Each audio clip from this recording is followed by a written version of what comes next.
Howdy, folks. Welcome back to the MatchNet podcast. It is really, really great to have you all. We're here joined with Mrs. Yana Johnson. Hey, Yana, director Hey. of the BFM, and also little Ruben Johnson, little baby. It's good to have you, man.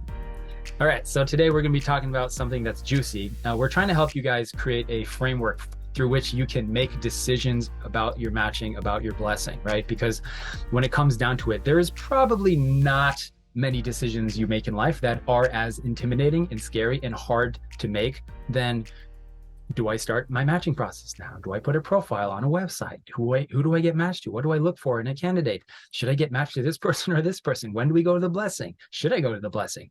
Do I even believe in this stuff? It's like there are many, many decisions that you guys are trying to make, and Yana and I have made a lot of those decisions. So hopefully we can pass on some wisdom and lessons that we have learned over the years through our weathered eyes and experiences.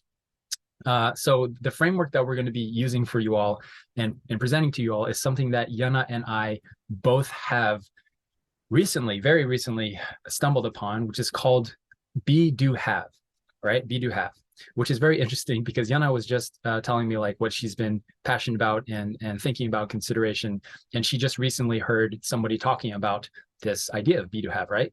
And as she was talking, I pulled up my phone of the history in my Spotify podcast account. And I told her that I literally just this morning listened to an episode called Be, Do, Have. And so we're like, all right, sounds like we should probably talk about this, right? So we're going to be breaking down. Yeah, it's a little bit of a new concept for us, but it's the things that we have taken away from it, I think, can be very valuable for a decision making calculus to make important decisions, especially hard decisions, right? So let's get started. Maybe you can break down for us, Yana, what this concept of Be, Do, Have is in the most what you understand to be. Yeah. So I've heard this concept a few years ago, and I have an example how I used it as like a working mom.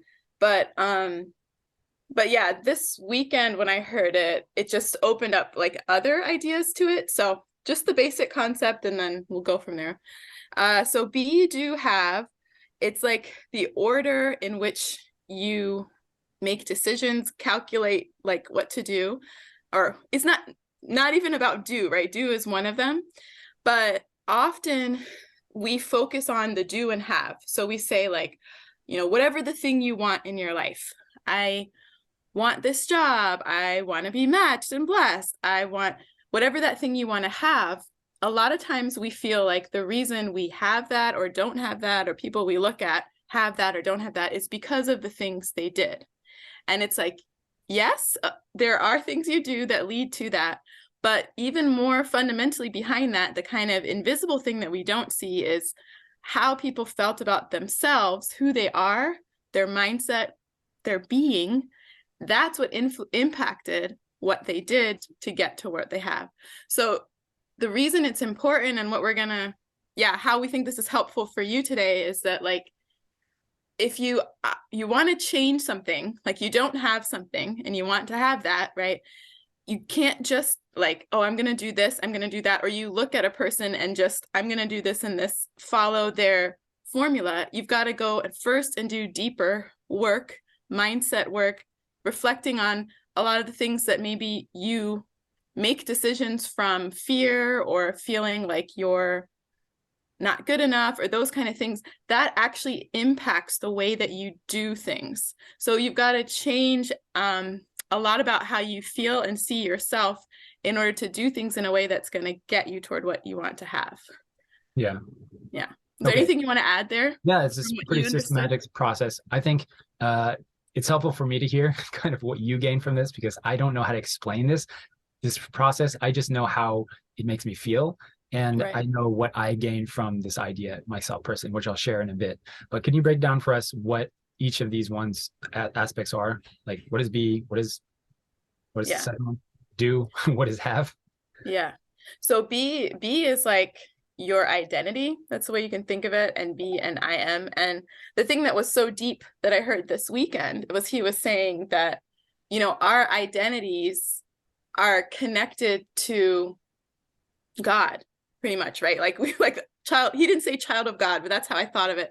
And he said that we think a lot about ourselves this is the real work, the be. It's like how you feel about yourself, how you identify as a person and who you are. And when we don't think about ourselves in connection to God, we naturally limit ourselves. So he gave this example of actually a wedding ring. Why are wedding rings circular? Why is it round?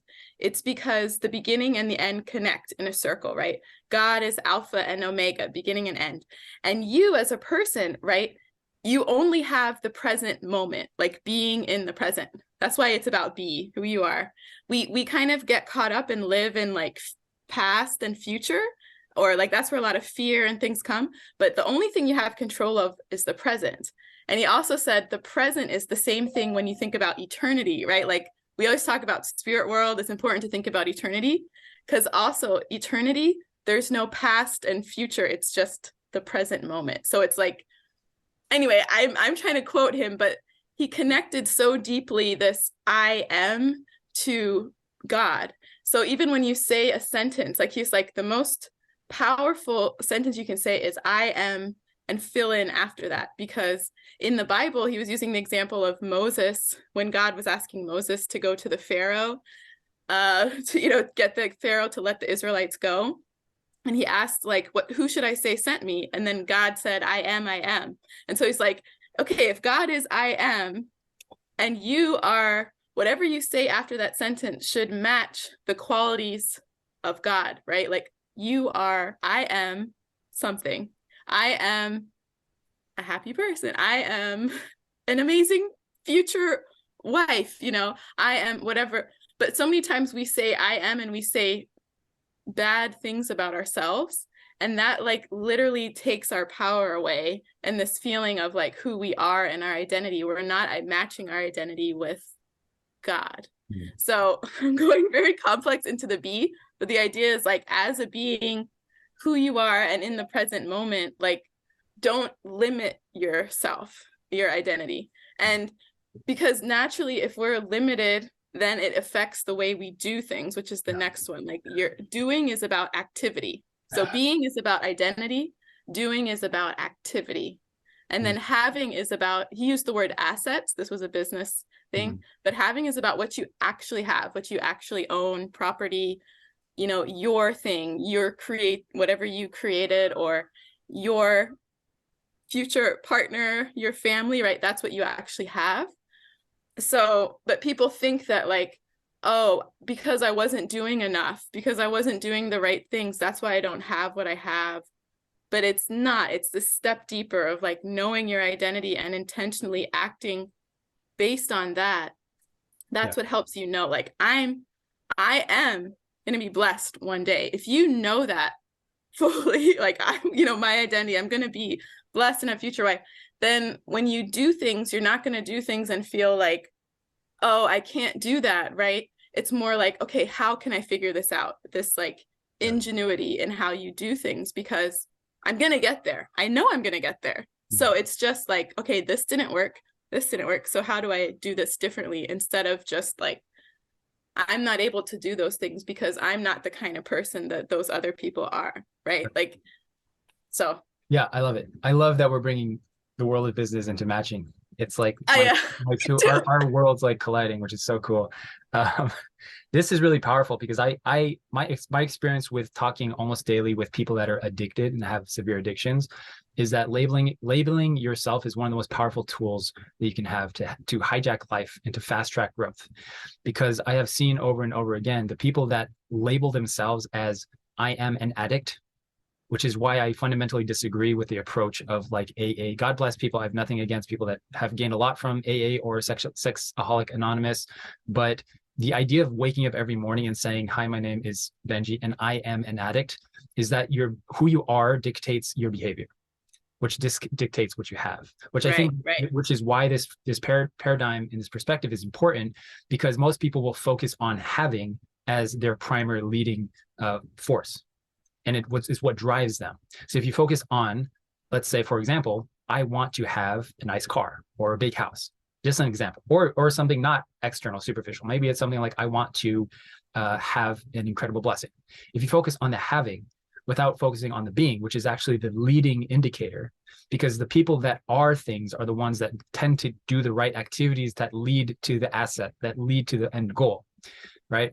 So it's like the people that have decided that I am this person will make the decisions required to get there. And I feel like that's a fundamentally like brilliant life hack to have that I have personally used in my own life. And I'll share like a few examples, is that when I have to make hard decisions in life, I have developed a few habits. One of them is to ask people that are ahead of me in life, right? Like people that have done the thing that I'm trying to do, not just like anybody that has gray hair or anybody, under the sun, but it's like a specific person that's usually twice my age, has more experience and weathered eyes to certain situations that I'm going through. And I asked them like, what would you do? And it's really powerful because then you can kind of transport yourself into the future and ask a version of yourself that has more experience in the thing that I'm trying to do, and ask them, what would you do? And which is really gives a lot of power. This is like what I'm getting from this concept. It's a very like, it gives a lot of power to the concept of like, what would your father do? What would your mother do? What would Jesus do? Right? Or what would this person that I look up to and respect do in this situation? And that's why I feel like it's a very powerful labeling tool. It's like if I say I am a person that is, for example, I am a person that is patient and loving, and I'm choosing to be that, then the decisions that you'll make from that perspective are very different from the perspective of like, oh, this is what I want, and just focusing on that. But it's like the leading domino, the big domino in the actual success people have is focusing on being the person that has the traits and the characteristics that do the things, right? Totally. Like, And it's like, and I think we have to give examples. Like I've got example, you give example, because this is so key, because it's like, and you hear people who get what they want in the end. Like, let's say it's the big house or the car or the family, but because they're not, like, if they haven't done the work on themselves, you're not going to feel happy in that.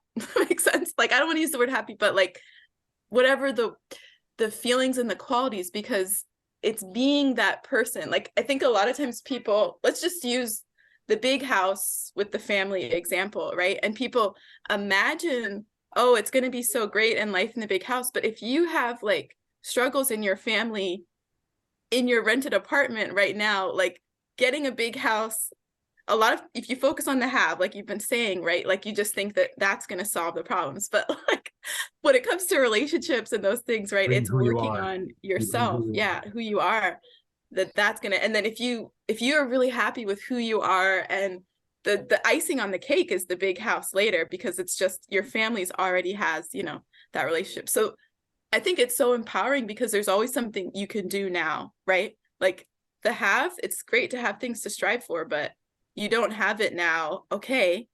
But working on yourself, trying to be like that. What would Jesus do? What would your father, what would your mother do? Those are things you can do now, whatever your situation is. And to me, that's like so empowering. And I feel so much like God's love there. Like you can do it, like that's why I think it's so important to tap into that mindset. It's like, I think the having one, like you said, when people use that as their starting point, it just like creates that awareness of the things you don't have, like it's this fine line. It's very hard I feel like it creates more stress in trying to do something than if you go back to the being and putting like what's in your corner, right? And you need that all of life in like, right? Like we're always growing. Good, like a good example is fitness, right? Because I like exercise and walking a lot and cycling, that kind of thing. And I realized that I always fail at stuff when I hate what I'm doing. So I've learned to like I see people jogging sometimes and I'm just like, oh my God, that looks so miserable. They're just like sweating and like panting. I'm like, I just like, God bless people that like running, but I can't do it. So for me, it's like, I've realized that the people that really have success, like long-term success fitness wise and just physical health, they are people that enjoy it. Like they are people, they're just somebody that learns to enjoy it. And people that just don't enjoy it don't progress because they just don't have the like enjoyment part of it. So I've learned to like personally like hijack this process of fitness because I don't see it as like a chore, but instead it's like, what do I enjoy? It's like, I Yeah. enjoy walking, I enjoy going to the gym, I enjoy cycling, so I'm just going to do that stuff. And that's like been tremendously liberating because it's not at all like difficult at all. It's actually like super, super fun and enjoyable because Yeah. I just have chosen to be a person that enjoys doing that kind of thing, right? So it's like an example that can be kind of used in many different scenarios and situations. Yeah. And I love that. I think that's a great example. And a lot of people can relate to it. And I feel like this time of year too, people are thinking about fitness with like New Year's, New Year, new goals, right? Yeah, I think this is timely with this time of year too. Yeah. But even though I know the podcast, you might be listening any time of year.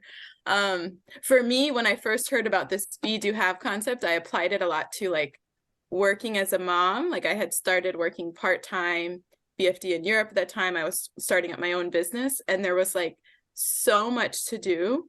And I was like, I am not going to create I want to be a businesswoman, so be, who puts her family first. And it's like, and I've got to figure out how to be that now, because even though like starting up a business, there's so much intensity in those years, but it's so also like, you've got to create habits that are healthy for your family in the beginning when it's like really hard. Otherwise, if you just keep saying like, no, once I get this, once this and this level in the business or this and this, then I can put family, right? Doesn't work that way. And so for me, the be, do, have, and this helped me so much later in BFM director, everything, because it's like I was already practicing these habits of like being present with my kids. And one book, I think it's called High Performance Habits. He talks about, oh my gosh, I'm not able to quote it. But anyway, I use some of those techniques there of like how to really be present. Because that was for me, being was all about like being present. When I'm with my kids, be really present. When I'm in my business, be really present. And then the transitions. Oh yeah, that's what I used in that book, like how to transition out of it intentionally. Like, okay, now I'm going into, and I have to like use these few hours for working on this, really be present, intentional. And then a few hours with my family, really be present, intentional. And it totally shifted and helped me be that kind of like working mom that can, and I'm not saying like, oh, I figured it out, it's perfect and easy. Like there's still a lot of stress and challenges that come, or unexpected things. But I think it's like, I go back to that. No, I'm a mom, I'm a businesswoman, I'm someone, but I put my family first, and I can do both. Like it's reminding me of that, You're a mom with a business, not a businesswoman with a family. With a family. Yeah, exactly. Family woman with a business, not a businesswoman with a family. Yeah. That makes sense. Yeah. I want to say, like, I think you're a prime example of the reason you are here as the BFM director is not because it's because of who you are. That makes sense. Right. Like 100%. It's because of the traits you've already had.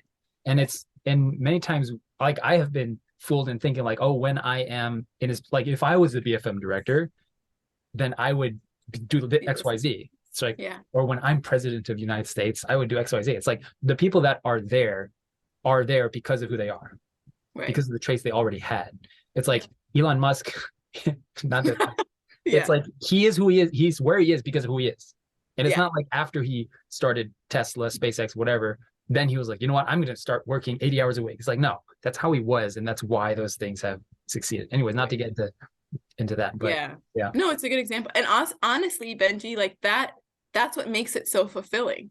This has been dream job. And I felt it because I feel like who I am is what's needed in the role, and that's why it's like, oh, like it really is that. Like otherwise, because I remember I again, other podcasts and I listen to, especially women in different roles and careers who get questioned a lot and things, like if they feel that they just got here by chance or whatever, like it's not who they are, that's what's needed in the role. I'm missing this and this, or I don't know X, Y, and Z, right? Like, even if you are in that title, but you still don't feel it. Like so many successful people talk about that. They reached their goal, but it didn't feel like how they felt because, again, it's about this being. And for me, this like feeling like, wow, this is what I'm meant to be, because all these random things or traits or qualities actually are needed. And That's like the best feeling ever to describe it, but it's because of working on who I am myself. And yeah.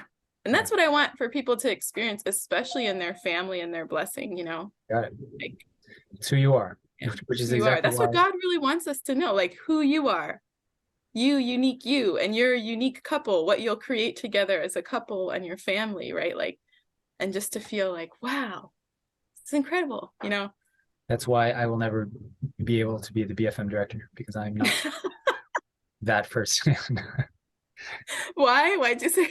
I am not the person that has patience for all the reasons why you're doing great. The So let's go into making hard decisions. I want to share like okay. a few of the difficult decisions we've made in our lives and kind of the decision making process we went through. I was just thinking about this recently, and I think the hardest decision I ever made was deciding to go to the matching and then who to get matched with.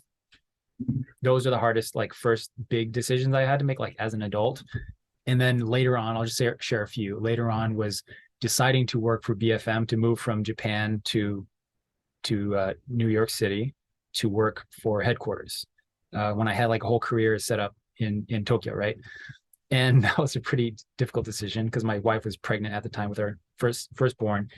And then later on, deciding to leave New York and move back to North Carolina, where I grew up and where my family is. That was one of the hardest decisions I ever made, and I had to go through a lot of calculations to figure out like if this is the right move and all this stuff, because we gave up a lot, right, of community and all this stuff. So something that's been helpful for me is always thinking about what would the future version of me that has everything, all the stuff I want, do, because I always have believed that I can have it all. And I don't believe that there has to be trade-offs to the extent of like, oh, I can only be uh, a student, or I can only work, or I can only do XYZ, but you can actually do all the things. You can have a family, you can raise wonderful kids and have a great relationship and blessing and have a career and work and all this stuff, because I believe God designed us like that, because we've been doing that for all of history, right? Putting food on the table and raising family. So why is it I can't do that? And asking myself, what would the version of me that has everything I want in life, everything, like the beautiful family relationships, the marriage, the blessing, the career, everything I want, the impact that I want to make, and the health, maybe think of like a 80, 90-year-old version of myself, what would that person do? And I started even asking that person, that version of me. A few times I even sent emails, like in the hardest times of my life, I sent emails to myself in the future. That's so cool. You guys can do this if you want. What was really cool is I actually replied to myself, because I think I love that. I think I have a pretty good sense of what my old self is like. He's kind of like, like, Benji, don't be stupid. Like, come on. Like, that's not important. Like, do I get matched now? It's like my old version's like, like, what's important, man? Like, what's important to you? Do you have your act together? Yeah, okay, well then go for it. Like, you have nothing to lose. You're young, figure it out. Or should I, take a leap of faith or make a risky decision and move to North Carolina, where I want to spend time with my parents and family? My old version of me is like, what's important to you, man? Like, what do you like? Don't be stupid. Like, it doesn't So matter. can I ask a question? So Yeah. you responded to yourself, like you Yes. would write it to your future self, and then you would respond as your older version Yes. to As a yourself crusty old in the man moment. in Okay, the yeah, moment, yeah, yeah. or like maybe the Nice. next Or day, like, yeah, or just email myself to my present self, right?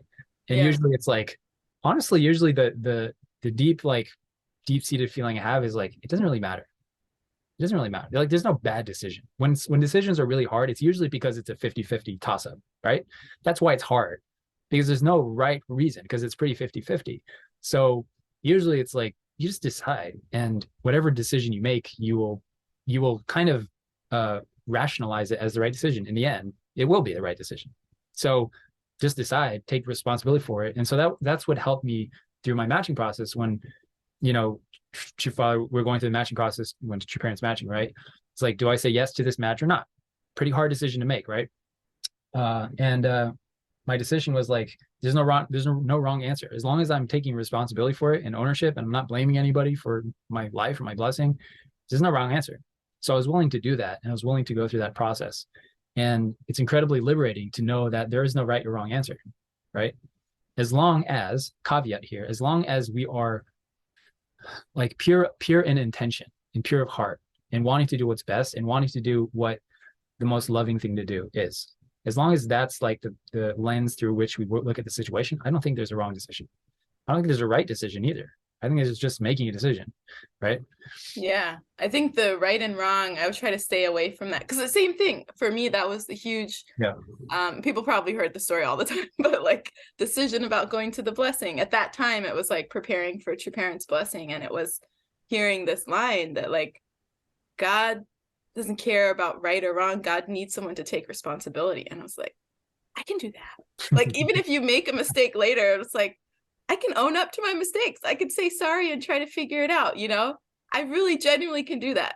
I don't know what's the right thing or the wrong thing. Like that kept, it's like this going back to the being, like what's in your power, in your court versus, you know? And I think right and wrong, like thinking out there, but taking responsibility, owning up to your decisions, and okay, because of this decision, the consequences, okay, what do I need to do, right?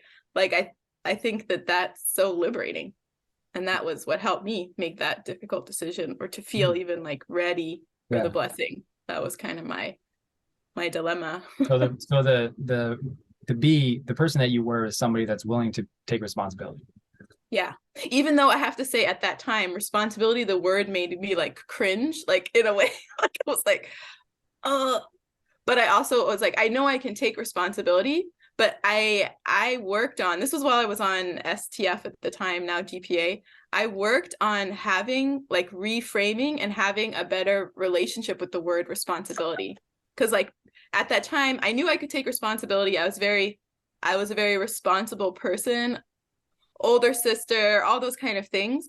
But I did it a lot out of duty. And I was trying to learn how to tap into the joy of responsibility, which I really learned as like a captain and taking care of my like younger sisters on STF. And like, anyway, that was really important for me. Like responsibility, I am a responsible person, but I didn't want to be a responsible person who was like dreading it and dying in the side or something. But like, just like you said about the fitness, you know, I'm responsible with joy. And to me, like, yeah, this whole, like all the things you can create. I have this quote on my wall, like, Yeah. don't wait for opportunity, create it. Like, to me, that's like a joyful way to approach responsibility. And like God's got your back, right? Like God, co-creating life with God, that's what responsibility is about. And it's so joyful. Like, I mean, this whole frame, like you can have and do literally anything you want to do. I really genuinely feel that because I am co-creating my life with God. Like that's who I am being. So I don't know. This is me, always the visionary side. I see the future. I see it. I really do. Like having all those things that I want. I don't have like a timestamp or time frame on it, but I see it. I know what it feels like. And I trust the process. I trust that like who I am and the things I'm working on now, who our family is, that is where feeling that is like the most, like, that's what I want to feel in all the other future things that will happen in the future too, you know. But I know this feeling of like genuinely just being happy about who we are. I think a lot of this like identity, how do we feel about ourselves and our identity? So yeah, I just wanted to bring that up because I was a responsible person, but it had such a heaviness to it. So I wanted to, even though that was part of my identity, I wanted it to have a lightness and a joy to it. And that's really been a game changer in my life. And I think like that's how God wants us to feel about responsibility. Because I don't know, we grow up hearing that word so much. I was just looking up the etymology of the word responsibility, and it's the ability to respond. Yeah, nice. It's Yeah, how you respond to something. yeah. That's Because nice. That's a nice way to think of it. respond to, like, oh, my matching partner, my wife, husband is selfish and I don't like them anymore. You could respond to it with blame, or you can respond to it. It's like, this is my person. This is my man, my woman. And that's my responsibility, right? Mm-hmm. You can respond to it and be curious. Our other podcasts, be curious, be caring, creative. communicate. Yeah, there's a lot of ways you can choose how do you respond. I want to go into the do a little bit because there's just a concept. We're gonna wrap up soon, but the concept of that I've really like changed my world. That's an understatement, but it's like I learned about a concept called leading indicators and lagging indicators. Hmm. I And don't know. so a leading indicator and a simple example, because fitness is something people relate to and it's easy example to digest. A lagging indicator would be how much weight you're losing or gaining, like stepping on the scale, and the end result is a lagging indicator. And typically people focus on the lagging indicator because it's the metric that they want to have, right? It's like the have of it. But the leading indicator is actually the more important thing to focus the attention on because it's the single thing that's driving the lagging indicator. So for example, a leading indicator is like the first big domino in a system where it could be something like, are you doing the things every day that will get you to the result? Like, are you doing the strength training? Are you doing the walking? Are you doing the required diet to get to your goal? And those are leading indicators. And so the idea of this concept is because most people will start at like the fifth or sixth domino in the system and try to focus their attention on doing that thing. Like, how do I just lose weight? How do I just gain weight? How do I just get stronger? How do I just, like, whatever your goal in life is, doesn't have to be fitness related at all. Or like, how do I just get matched? Mm-hmm. Which is probably a better example, honestly. But the leading indicator is like, am I doing the things that if I do it, if I continue to do it, will almost guarantee that I will get there to the end goal eventually. Almost guaranteed, right? Like that's indisputable. If you do the exercise, if you learn about the diet and have the right caloric requirements, all this stuff, and if you do it every day and you're consistent with it, eventually you will hit the goal. Like you will, right? So for me, it's a very, very important like paradigm shift that I've had when I'm trying to reach something or have any success in anything in life, whether it's my family, whether it's my kids, like raising kids, for example. What is the thing that if I do every day and I consistently do it and do the right activity, will guarantee that I will have a great relationship with my kids? Almost guaranteed. Like there's no guarantee in life, but have a very, very, very high likelihood that I would achieve my goal, right? So like, for example, getting matched to the right person and having an incredible relationship and great give and take, and you're just happy and you guys are growing together and you're in love and you have awesome kids. Like that's the end goal. But what is the leading indicator?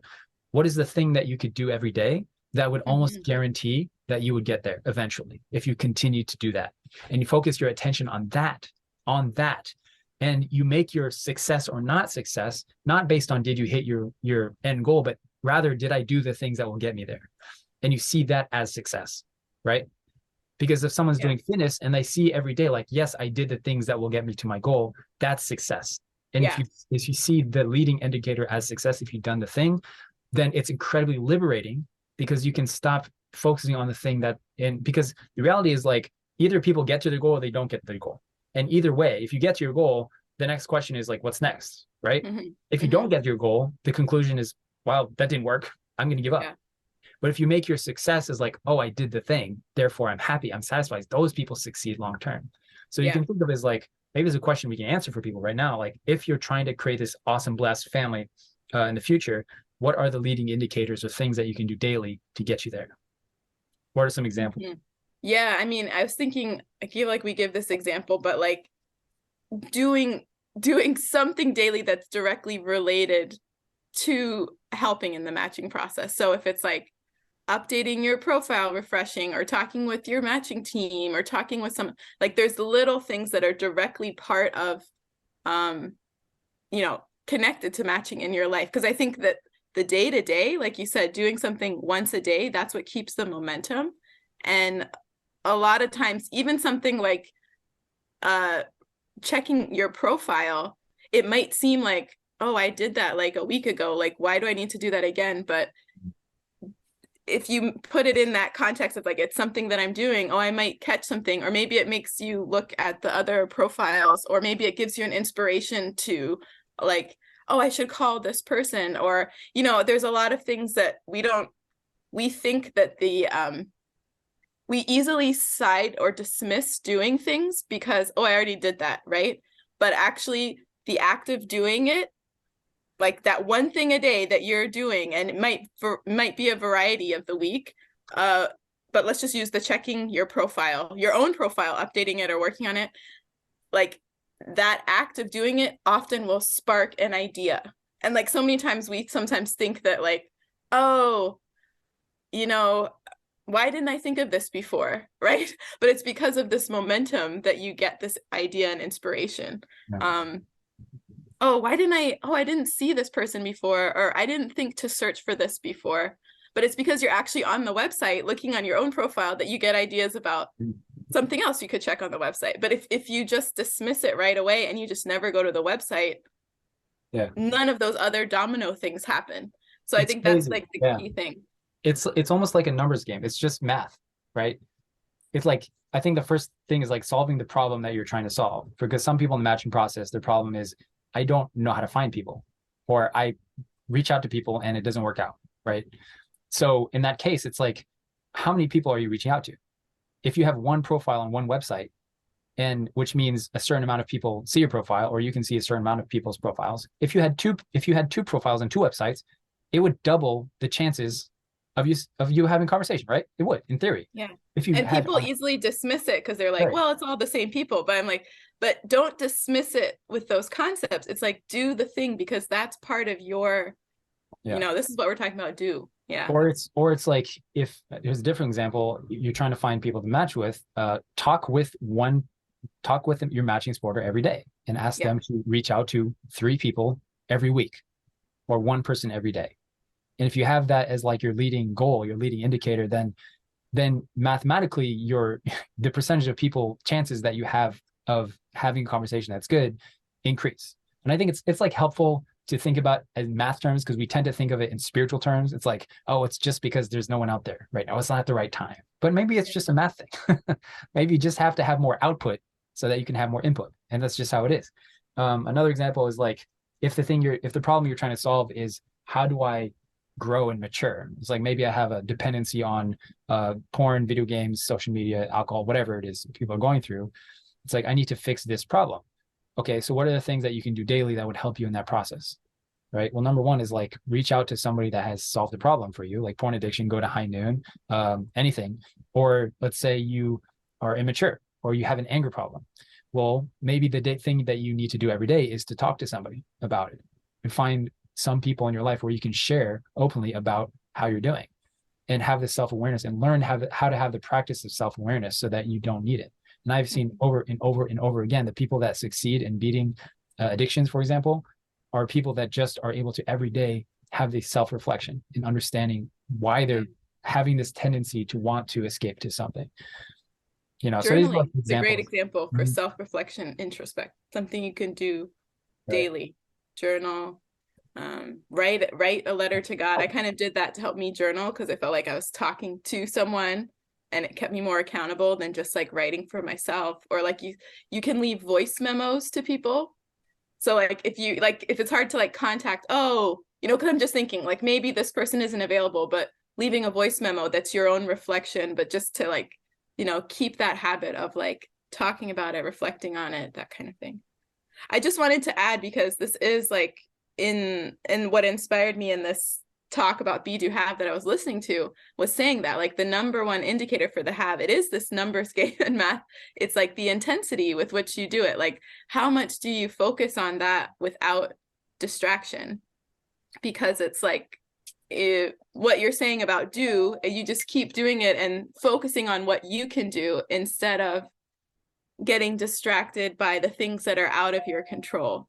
Like I think sometimes I just want to use the fitness example. I guess it relates with matching too. You could, but in the fitnessing one, like if you do the things you're doing and make that your goal, I'm successful because I did the things I wanted to do today to get me toward my fitness goal. But like, let's say you forget to do it one day and instead you scroll all the Instagram people that are fitness and, oh, I wish I was like comparing yourself to that, right? Like that's a distraction. That's out of your control, comparing them. Go back to what's the thing you can do and focus on that and give yourself like a season of really focus. I think that's the key thing for matching. And this was one of the things he was saying about life is like, we need these seasons of balance or harmony, like I like to call it, but there's also seasons of focus and like really intense focus. And in matching, like this is a season of focus. You really want to get to the matching, get matched and blessed, like really put your focus, intensity, and intention on doing those things. Focus and intention, being the person and then doing the things, right? And people around you, your matching team, ask for them to help being that season of focus with you. Got you. Yeah, I think we can leave it there. Thanks everyone for joining us, and please check out the MatchNet program if you're interested in taking the step-by-step approach through the matching process and having all the education for you right there. Check it out at matchnet.us. If you like this episode, we would appreciate you share it with the people that you love most, your team, completely free. And that's the only reason we do this is to help you guys. So sharing through word of mouth means the world of us, and it just might change the world of somebody that you care about, right? So lots of love. By the way, guys, just want to insert a call to action for you all who are looking for a way to have perspective to make better decisions in life. We have outlined a day-by-day, step-by-step process through the matching process. There's no questions. There's no confusion. It's just do this, do this, do this. Go to matchnet.us if you want to receive the full education about what the matching process is all about, what the blessing is all about. I think it is the best decision that you can take right now in progressing in your matching process. So check it out at matchnet.us. We are just here to help you guys, and we hope you enjoy.